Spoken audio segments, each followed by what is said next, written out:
Bonsoir tout le monde. Aujourd'hui, on va voir les applications linéaires. On appelle application linéaire toutes applications de la forme f de x égale ax. OK. Donc, f de x égale ax, eh bien, quand je prends f de x égale à 3x, ça c'est une application linéaire. F de x égale à 5x, ça c'est une application linéaire. F de x égale à moins 2x, ça c'est une application linéaire. Donc, depuis que fonctionne il gagne forme ça, donc c'est une application linéaire. Entre parenthèses, il faut bien comprendre. N'importe que moi passer par exemple de application à fonction, c'est pour bien comprendre que on ne l'avait pas dit la dernière fois, mais en fait, une application c'est une fonction, mais toute fonction n'est pas application. OK? Pourquoi une application c'est une fonction? Parce qu'une application respecte les conditions d'une fonction. OK?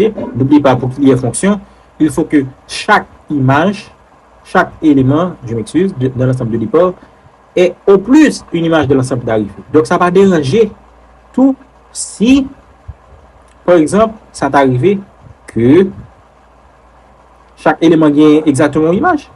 Parce que je te dis au plus. Donc, une application, c'est une fonction, mais toute fonction n'est pas application. OK?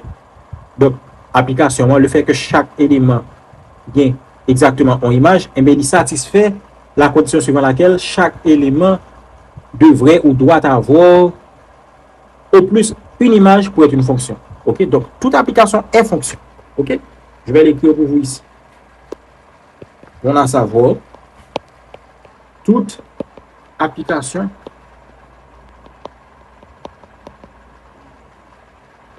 est aussi une fonction. Très bien. Maintenant, on continue avec l'application linéaire. Ce qu'il faut comprendre avec l'application linéaire, eh bien, quand on voit application linéaire, on voit rapidement, parce que c'est la même chose, on voit rapidement la proportionnalité. Donc, quand on voit application linéaire, c'est la même chose que proportionnalité.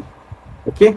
Habillé dans la proportionnalité, nous avons fait un tableau, côté que nous avons les tableaux de proportionnalité. Eh bien, il faut comprendre que les tableaux de proportionnalité, ça sont fonctions linéaires qui permettent de passer de rangée à l'autre. On va représenter rapidement ce qu'on veut dire. OK? Rangée 1 ici, rangée 2 ici. Maintenant, on va tracer rapidement, vrai? Et puis vous allez voir.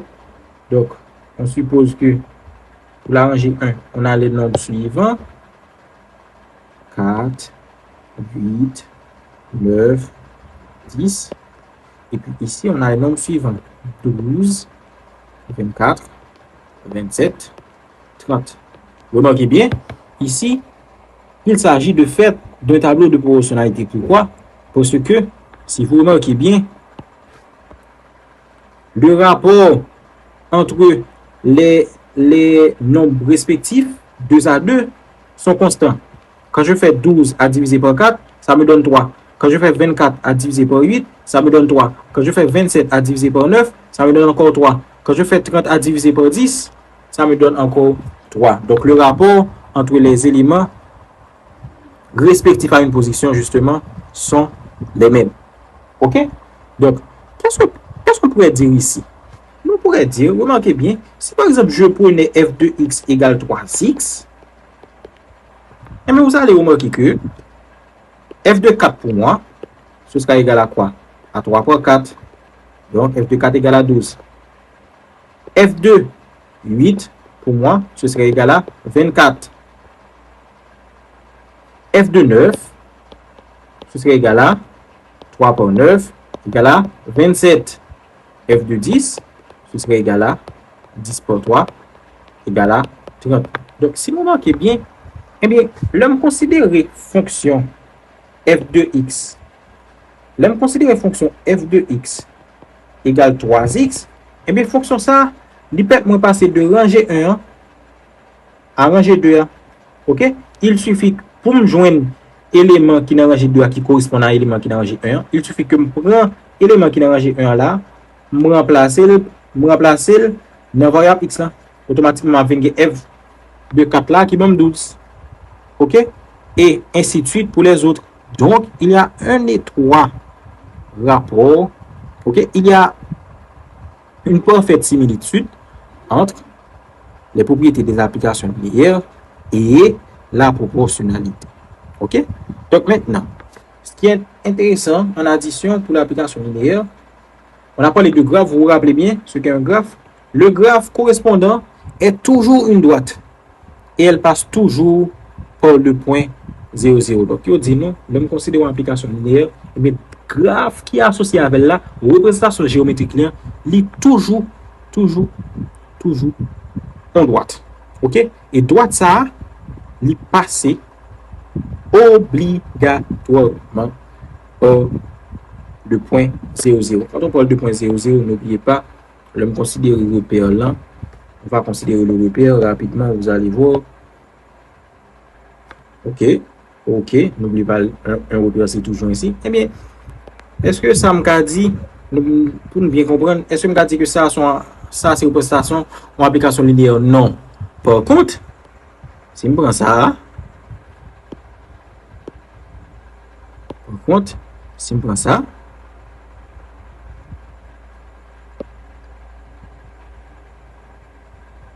ça par contre, la boîte bleue, c'est une représentation d'une application linéaire. Pourquoi? Parce que je dis moi que pour une application linéaire, eh bien, la droite passe nécessairement par le point 0, 0. Or, le point 0, 0, c'est quel point? C'est le centre du repère. OK? Le point 0, 0, c'est le centre du repère. Donc, je dis non, quelle que soit la façon, pour l'application linéaire, là, il passe représentation graphique, son droite, et il passe forcément par le centre du repère.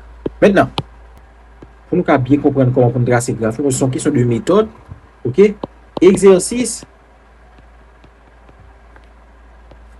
Graphe d'une fonction linéaire.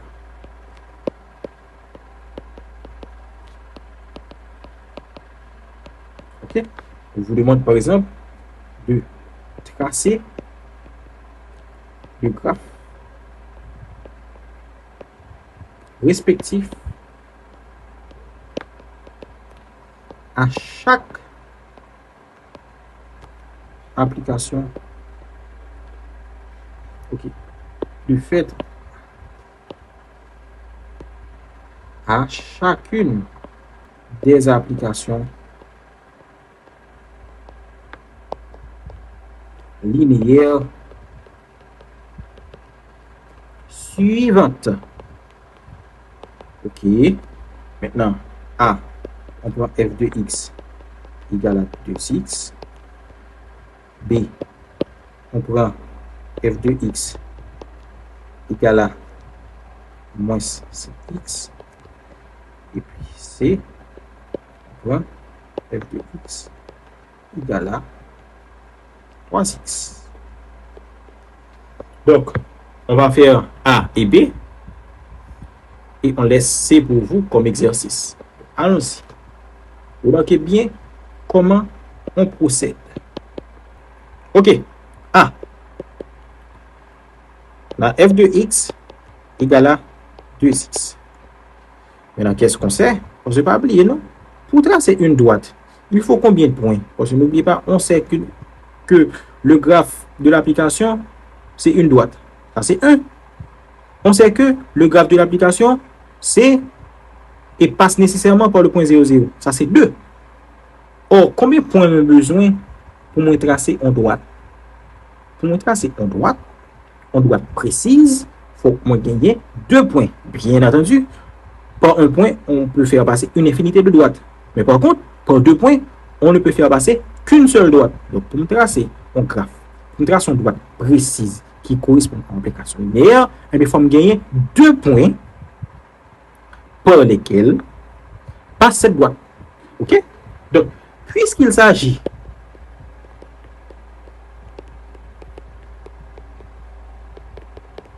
d'une application linéaire, eh bien, la droite correspondante passe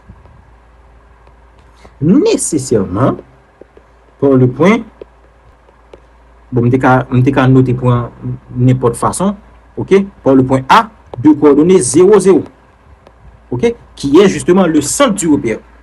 Nous avons tout à l'heure. Donc, combien de points moi été pour nous joindre? Moi été on prend point pour nous joindre. Comme on va faire pour nous joindre point ça? Eh bien, déterminons le second point. Pour déterminer, qui ça m'a fait? Je vais x des valeurs, et puis pour valeur, ça m'a trouvé f de x. Parce que n'oubliez pas, pour le graphe, eh bien, quel que soit le point qui est sous graphe là, eh bien, l'abscisse x, f de x, l'abscisse x est d'ordonnée f de x. Ça veut dire que ordonnée a forcément image de abscisse. Donc, déterminons le second point. Donc, on donne à x une valeur. Donc, on dit pour x égale à 1, qu'est-ce qu'on a? On a f de 1 égale à quoi? Égale à 2 par 1. Donc, f de 1 est égal à 2. Automatiquement, comme f de 1 égale à 2, le second point, nous toujours un second point. Le second point, c'est b de coordonnées abscisse là, c'était qui ça? C'était x égale à 1. Donc, on met 1 là. Et puis, ordonnée qui doit forcément image de abscisse là, par rapport avec fonction f là, c'est 2. Donc, au final, on a les 2 points. Donc, automatiquement, on a les 2 points. On peut tracer notre repère. On trace le repère là.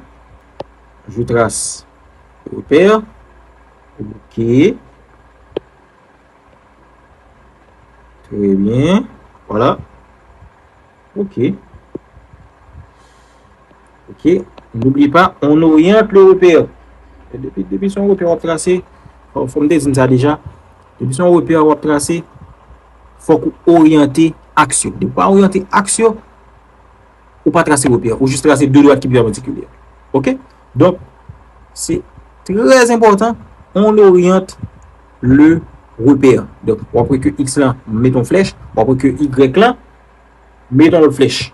OK? C'est pour nous bailler. Ça, c'est dit pour nous dire par exemple que y là, il sortit de moins l'infini qui est en bas vers plus l'infini. Pendant que x là, il sortit de moins l'infini à gauche pour aller vers plus l'infini à droite. Donc, c'est ça. Maintenant, on va essayer. Bon, on va essayer de OK. On gradue le repère. C'est ce qu'on fait. OK. Voilà. Maintenant, ici, on a 1, 2, 3, 4. Et on pourrait continuer. Moins 1, moins 2, moins 3, moins 4, moins 5. On pourrait continuer.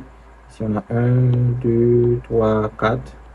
Et ici, on a 1, on a moins 1, moins 2, moins 3, moins 4. OK? Maintenant, le premier point, c'était où? Parce que n'oublie pas, non, ce qu'on fait ici, c'est le graphe qu'on trace.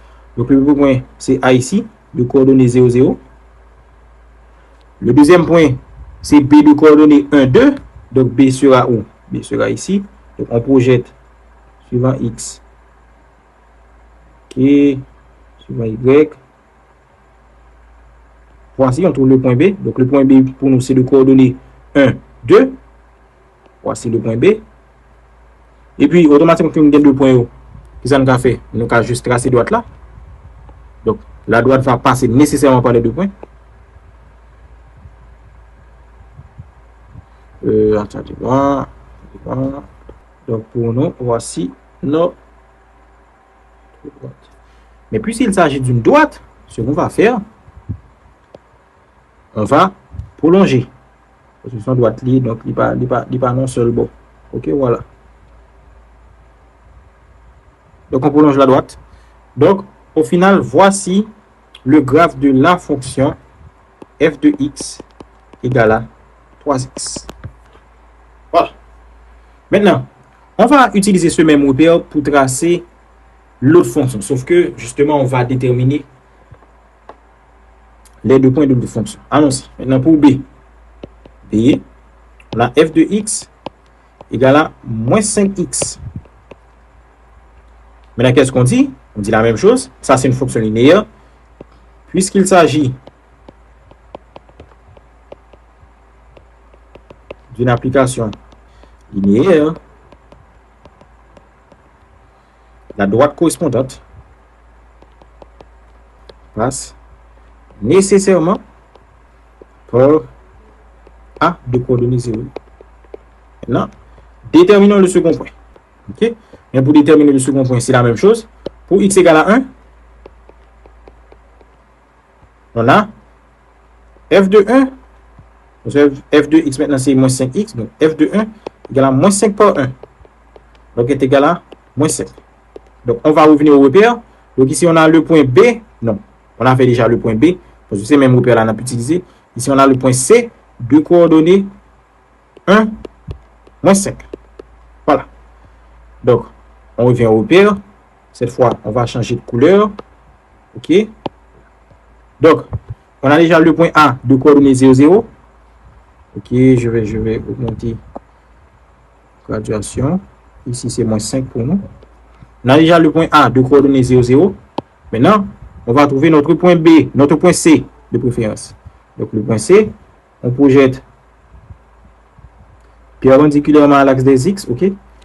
Suivant X, OK? Ensuite, on projette suivant Y. Donc, voici notre point B. Automatiquement, on arrive là. On va tracer droite moyenne. OK? Partir on arrive là, on va tracer droite moyenne. Donc, on trace droite moyenne. Ça fait, voyez? Donc, droite moyenne. Parce qu'on a les deux points. On a le centre du repère qui est toujours un point de la droite linéaire, de la droite de la fonction linéaire. Maintenant, puisqu'il s'agit d'une droite, on va la prolonger. Voilà. Donc, ici, pour nous, ça c'est f de x égale à moins 5x. Et qu'est-ce que vous pouvez remarquer? Regardez bien que tout bagage dépend de signe de A. Le A positif n'a pas que fonction nous li croissante. Regardez, quand A est égal à 3 ici, le A positif, fonction nous li croissante. Regardez là, regardez le graphe là. Le graphe là, n'a pas nous sorti à mesure que nous allons sur l'axe des X, c'est à mesure que, eh bien, droite là lui-même l'a monté. Pendant que, pour f de x égale moins 5x, à mesure que la descend, à mesure que nous allons sur l'axe des X, c'est à mesure que droite nous lui-même la descend. Donc, pour en savoir, avec f de x égale à x, donc si a supérieur à 0, on a une fonction croissante. Si a inférieur à 0, on a une fonction décroissante. Donc, bon travail. Le C est pour vous. Merci.